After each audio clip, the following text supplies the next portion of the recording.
રાજકોટ જિલ્લાના ઉપલેટાના Gandhi marketing yard ખાતે ટેકાના ભાવે તુવેરની ખરીદીનો પ્રારંભ કરાયો। ટેકાના ભાવે તુવેરની ખરીદીનો પ્રારંભ થતાં ખેડૂતોમાં ખુશી। પ્રથમ દિવસે 30 જેટલા ખેડૂતો એમની તુવેર લઈ અને ટેકાના ભાવે વેચવા ઉપલેટા માર્કેટિંગ યાર્ડ ખાતે ટેકાના ભાવે ખરીદી કેન્દ્ર પર પહોંચ્યા। ટેકાના ભાવે ખરીદી શરૂ થતાં ખેડૂતો ખુશ। ખુલ્લી બજાર કરતાં ટેકાના ભાવ સારા મળશે, જેને લઈ ખેડૂતોમાં ખુશી। ખુલ્લી બજારમાં ખેડૂતોને તુવેરના 1300 રૂપિયા મળે છે ને ટેકાના ભાવે 1510 રૂપિયા મળતા ખેડૂતોમાં ખુશી। હું હરિભાઈ ઠુમર, ઉપલેટા માર્કેટિંગ યાર્ડના ચેરમેન, આજરોજ ઉપલેટા માર્કેટિંગ યાર્ડ ખાતે તુવેર અને ચણાની ખરીદીનો પ્રારંભ થયો છે। ખેડૂતમાં ખુશીનો માહોલ છે।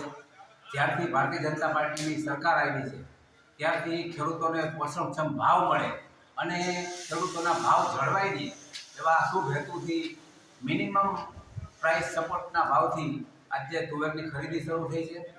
વધુમાં વધુ 4000 કિલો એટલે કે 200 મણ જેટલી તુવેર એક ખેડૂતની ખાતાથી લેવામાં આવશે અને 1510 રૂપિયા મણના ભાવ લેખે ખેડૂતોને ચૂકવણું કરવામાં આવશે। આજે ખૂબ સારી રીતે ખેડૂતોને જે કાંઈ માલ બને છે, પછી તુવેર હોય, ચણા હોય, મગફળી હોય કે કપાસ હોય, દરેક જણસની ખરીદી સરકાર કરે છે। ત્યારે આ સરકાર ખેડૂતલક્ષી સરકાર છે અને આ તકે હું રાજ્ય સરકારનો અને કેન્દ્ર સરકારનો ખૂબ આભાર માનું છું।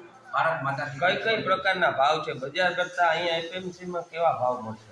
બજાર કરતા સારા ભાવ મળે છે। આજે તુવેરનો ભાવ બજારની અંદર 1300 રૂપિયા છે, ત્યારે મગફળી સરકાર 1510 રૂપિયા જેવા રકમથી તુવેર ખરીદે છે। ત્યારે આ તકે હું સરકારનો પણ ખૂબ ખૂબ આભાર માનું છું।